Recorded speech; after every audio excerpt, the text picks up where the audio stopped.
Good morning, everybody.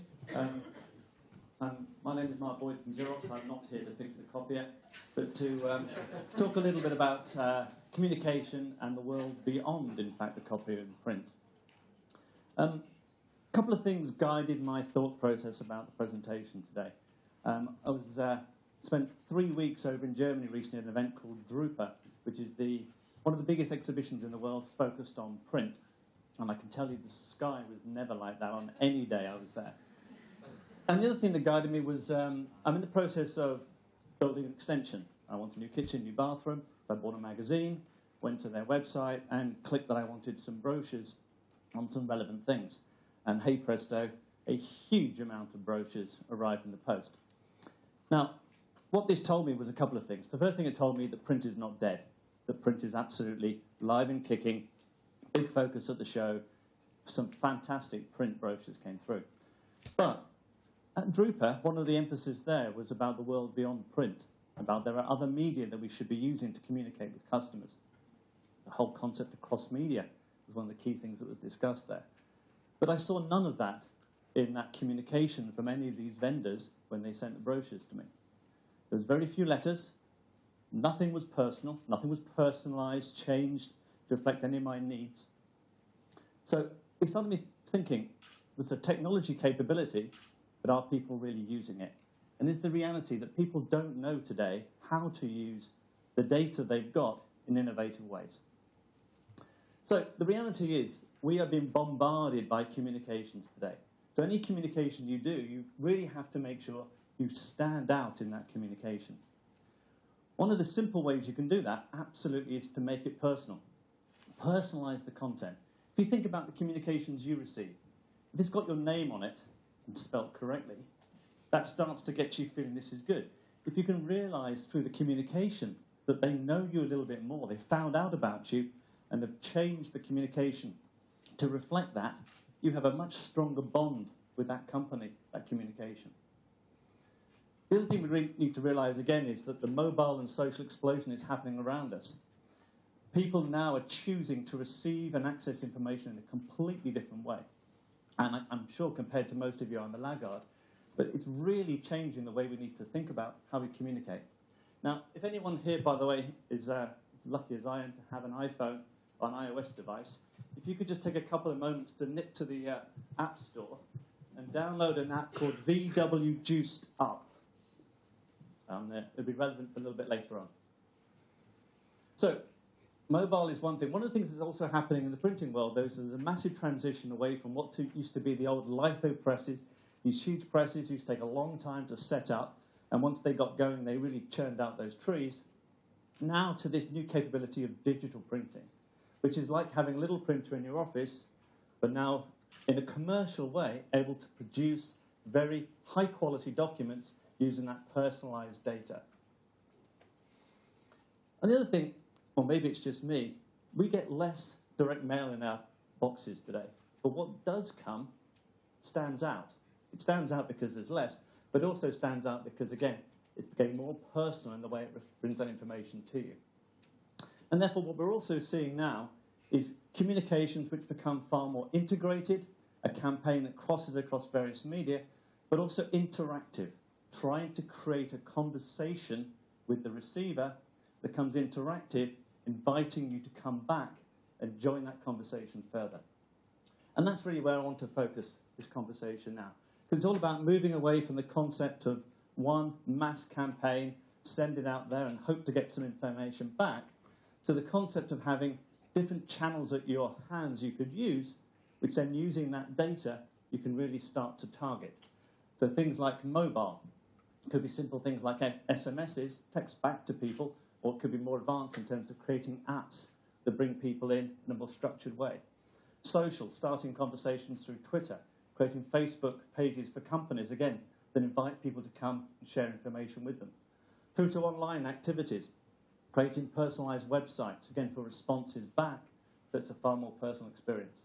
The whole concept here is about using multiple channels at the same time or in a structured way following each other to continue that conversation. Use the data that comes back in to restructure that conversation, tune it further, and carry on that conversation. stepping stones to your eventual goal. And that's exactly what cross-media is. This is a quote here from InfoTrends stating what it is, but it's an all-encompassing concept of using one marketing campaign across a whole host of media. The key thing is about getting these measurable results, the return on investment, of course, but it's about the audience interactivity, engaging the user, the customer, finding out more about them, using that information to personalise further communication back to them. That's the key. And there's 4 key elements that make up a cross-media campaign.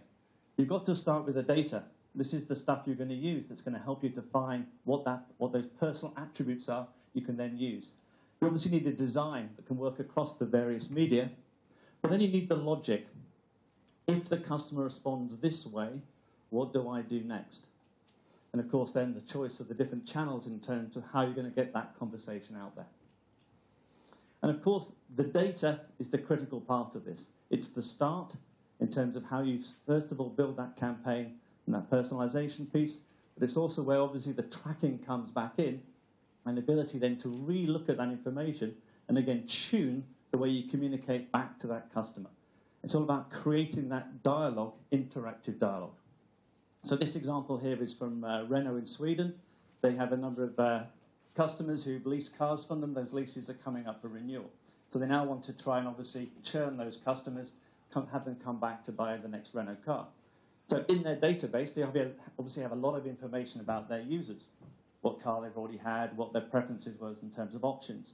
So what they wanted to do was to create a direct mail piece, a brochure that went out to those customers, explained the next car that they could purchase, and use that personal information to reflect that back into that brochure. Then what they would do with the point of action then was to get them to come back to a personalised website where that conversation can carry on. From that, they would gauge which ones are the most likely to purchase, and then send out some special offers, etc., ultimately tracking them through to purchase. So that 50% of the people that were sent the brochure went to their personal website. That's a very good return in terms of that activity. And in terms of those that actually then bought, they increased from less than 1% up to approximately 8%. So a significant uptake in terms of who bought the cars. So the key message here is about the interaction of the various media they used, but also that use of personal information to create that initial communication and start that conversation. The message here is there's a mass market out there. They wanted to find customers and start to build that loyalty. So what they started to do was to create a mass media campaign through social media, etc., that invited those users back.